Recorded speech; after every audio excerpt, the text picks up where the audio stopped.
Hello everyone, how are you doing? This is MD Tech here with another quick tutorial. In today's tutorial, I'm going to show you guys how to resolve if your vibration settings are not working on your Samsung Galaxy or Google Pixel Android phone.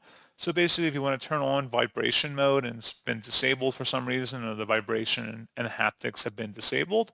So this should hopefully be a pretty straightforward process here, guys. And without further ado, let's go ahead and jump straight into it. All you have to do is swipe up on your home screen and select the settings gear button. And then you want to scroll down and select where it says accessibility. So select the accessibility tile here. Go underneath interaction controls and select vibration and haptics. Go ahead and toggle this option at the top to the right so it should be turned on, and you can adjust the ring, notification, and alarm vibration settings all through here. Turning it further to the right means it is more noticeable or more pronounced, and if you turn to the left, it's less pronounced. So pretty straightforward process on that, guys, and as always, thank you for watching. I do hope that I was able to help you out, and I do look forward to catching you all in the next tutorial. Goodbye.